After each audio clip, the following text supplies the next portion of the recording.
अगर एमएलए ने ही प्लान बनाना था, अगर एमएलए ने अपने घर में बैठ के प्लान बनाना था, अपने वर्कर्स को अकोमोडेट करना था, तो फिर हमें क्यों?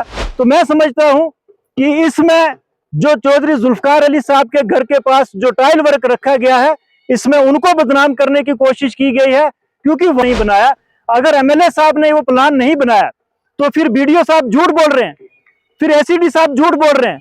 तो फिर सबसे पहले मैं आप सभी मीडिया पर्सन्स का शुक्रिया अदा करता हूं कि आपने हमारी दावत पे हमारी बात सुनने के लिए इतनी तकलीफ की और आप बुद्दल पहुंचे हैं, आपका शुक्रिया।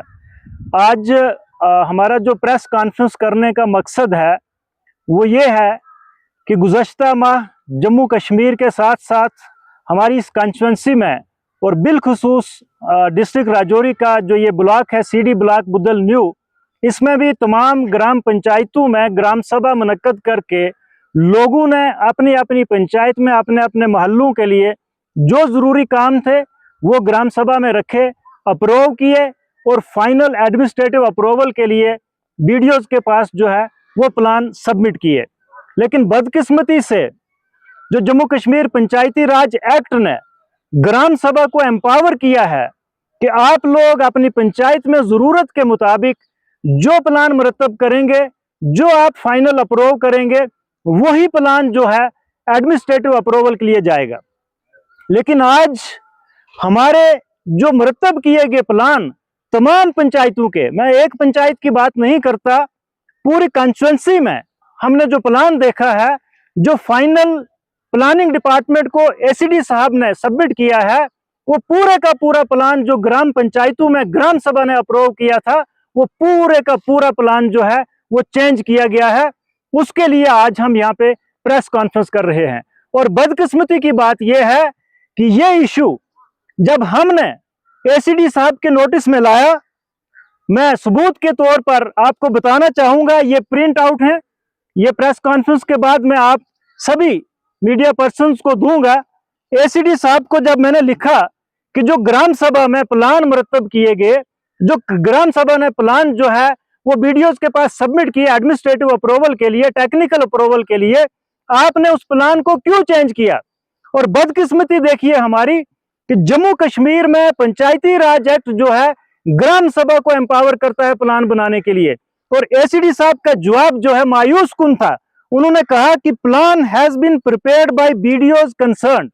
हालांकि बीडीओ के पास कोई भी पावर जो है नहीं है प्लान बनाने की।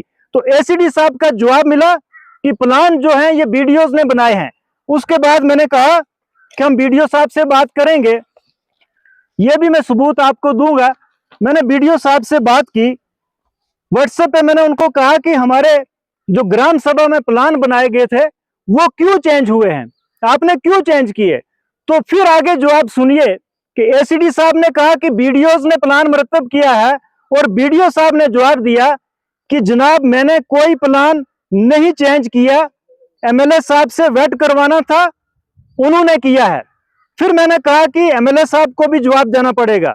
उसके बाद फिर से बीडीओ साहब एक और मैसेज लिखते हैं, कहते हैं प्लान दिया ही उन्होंने है जनाब, वेट करके। तो अब आप सोचें कि अगर प्लान को वेट करके एमएलए साहब ने देना था, तो फिर ग्राम सभा जो की गई, ग्राम सभा जो मुनक्कद करवाई गई पूरे जम्मू कश्मीर में, फिर लोगों को बेवकूफ बनाने की क्या जरूरत थी?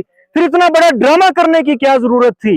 इतना बड़ा पब्लिसिटी की क्या जरूरत थी कि हमने जम्मू कश्मीर में ग्राम सभाएं करवा करके प्लान मुरतब करवाए हैं? अगर एमएलए ने ही प्लान बनाना था, अगर एमएलए ने अपने घर में बैठ के प्लान बनाना था, अपने वर्कर्स को अकोमोडेट करना था, तो फिर हमें क्यों बेवकूफ बनाया गया? लोगों को क्यों बेवकूफ बनाया गया? लोगों का टाइम क्यों वेस्ट किया गया? मैं सरकार से यह सवाल पूछना चाहता हूं कि क्या आप जम्मू कश्मीर पंचायती राज एक्ट से ऊपर हैं? हमने जो प्लान मुरतब किए थे ग्राम सभा में बैठ के, मैं आपको एक और बात बताना चाहूंगा कि ये हमारे वही ऑनरेबल एमएलए साहब हैं जो इलेक्शन से पहले कहते थे कि मैं 200 से ज्यादा स्मार्ट स्कूल बनाऊंगा इस कॉन्स्टिट्यूंसी में। और जो कल प्लान हमारा चेंज हुआ है, मैं अपनी पंचायत की मिसाल देते हुए आपको कहूंगा कि मेरी पंचायत में एक गवर्नमेंट प्राइमरी स्कूल त्रन है, जिसकी बिल्डिंग की इतनी खस्ता हालत है कि वहां बच्चे बाहर बैठने पर मजबूर हैं। हमने उस प्लान में उस बिल्डिंग के लिए 3 लाख रुपए रखे थे कि इस बिल्डिंग की मरम्मत करेंगे, और एमएलए साहब ने उस बिल्डिंग का पैसा काट के अपने किसी वर्कर के घर के पास में डंगा लिख दिया। क्या यही हमारे स्मार्ट स्कूल है? दूसरा मैंने स्कूल गवर्नमेंट मिडिल स्कूल सियारी है, जहां पे बच्चों को टॉयलेट की फैसिलिटी नहीं है। हमने वहां पे बच्चों के लिए टॉयलेट्स की फैसिलिटी के लिए पैसा रखा, एमएलए साहब ने वो भी हमारा पैसा काट दिया और किसी अपने दोस्त को एक डंगा दे दिया। तीसरा जो काम हमारी पंचायत से काटा गया वो एक फुट ब्रिज का है। 55 फीट लंबा फुट ब्रिज है। कम से कम 4 वार्ड्स के लोग जो उस नाले से गुजरते हैं, उसका स्लैब फाइनल पड़ना था, उसके लिए हमने 2 लाख रुपए रखे थे, वो भी एमएलए साहब ने काट करके अपने किसी वर्कर को घर के पास में एक डंगा जो है वो दे दिया। तो मैं ये कहना चाहूंगा कि आप लोग तो ठेकेदारी निजाम के खिलाफ खड़े हुए थे, आपने वोट हासिल किए थे कि मैं ठेकेदारी निजाम खत्म करूंगा, लेकिन आज जो हमें दिखाई दे रहा है, जो मैंने प्लान देखा, जो हम सब ने प्लान देखा है, पूरी कंस्टिट्यूएंसी का प्लान आपने चेंज करके ये साबित किया है कि आप ठेकेदारी खत्म नहीं कर रहे, बल्कि आपने 100 गुना ज्यादा ठेकेदारी को बढ़ावा दिया है। मैं आपके जरिए से डीसी साहब से गुजारिश करना चाहूंगा कि ये जो प्लान है, ये फाइनल प्लानिंग में जो अप्रूव होना है, उससे पहले इस पर नजरसानी की जाए, एक तहकीकाती कमेटी तश्कील दी जाए कि आखिर जो ग्राम सभा में प्लान मुरतब किया गया वो क्यों वीडियोस ने एमएलए साहब के कहने पे चेंज किया है, क्यों एसडी ने चेंज किया है, क्यों प्लान चेंज करके जो है प्लानिंग डिपार्टमेंट में भेजा गया है। मेरी डीसी साहब से गुजारिश रहेगी, क्योंकि आप ऑनेस्ट हैं, आईएएस ऑफिसर हैं, मेरी आपसे गुजारिश है कि आप ये प्लान जो है दोबारा से बीडीओ साहब के पास भेजें, एसीडी के पास भेजें, कि जो प्लान ग्राम सभा ने अप्रूव करके बीडीओ के पास सबमिट किया है, वही प्लान एसीडी ऑफिस से प्लानिंग में जाना चाहिए, उसी प्लान के तहत टेंडर होने चाहिए और लोगों के काम होने चाहिए।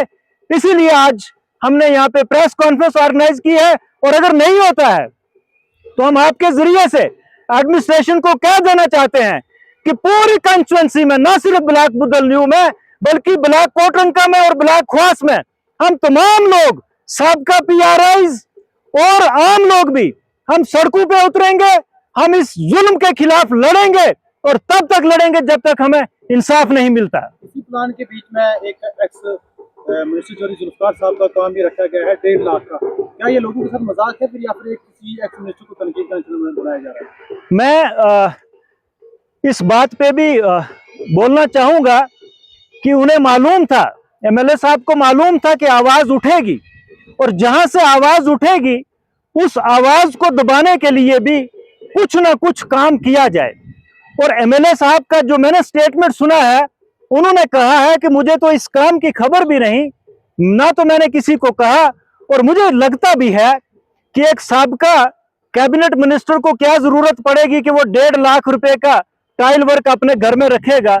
ये मुझे लगता है कि ये ऑनरेबल एमएलए साहब की साजिश है कि उनके घर के पास 1.5 लाख का टाइल वर्क रखवा के उनको भी बदनाम किया जाए। और मैं दूसरी बात ये कहूंगा कि जो प्लान मैंने आपको बताया है, ये इस तरीके का बनाया गया कि एक शख्स ऐसा है जो अभी नेशनल कॉन्फ्रेंस में थोड़े ही दिनों से है, स्कूल का काम काट के 3 लाख रुपए उसके घर के आसपास लगा दिया, दंगे, मस्जिद के बहाने से, किसी और चीज के बहाने से स्कूल का पैसा काट के वहां पर लगा दिया।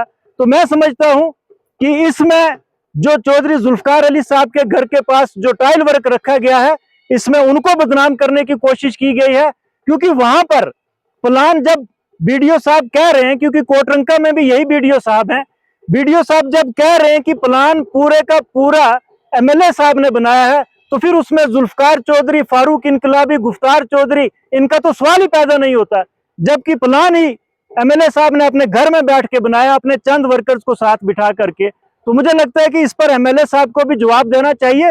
अगर उन्होंने ये प्लान मुरतब नहीं किया है, जो मैंने सुना है कि कई लोगों को उन्होंने कहा कि मैंने नहीं बनाया, अगर एमएलए साहब ने वो प्लान नहीं बनाया तो फिर बीडीओ साहब झूठ बोल रहे हैं, फिर एसीडी साहब झूठ बोल रहे हैं, तो फिर बीडीओ साहब के खिलाफ एक्शन होना चाहिए कि आप ऑनरेबल एमएलए साहब को बदनाम कर रहे हैं। लेकिन मुझे पता है कि ऑफिसर्स को अंडर प्रेशर किया जाता है, ऑफिसर्स को मजबूर किया जाता है ये प्लान चेंज करने के लिए, गलत काम करने के लिए, जो नाकाबिले बर्दाश्त है। हम बिल्कुल भी बर्दाश्त नहीं करेंगे। हम प्रोटेस्ट भी करेंगे और हम लीगली भी, हम कोर्ट में भी इस डिसीजन के खिलाफ जो है वो जाएंगे।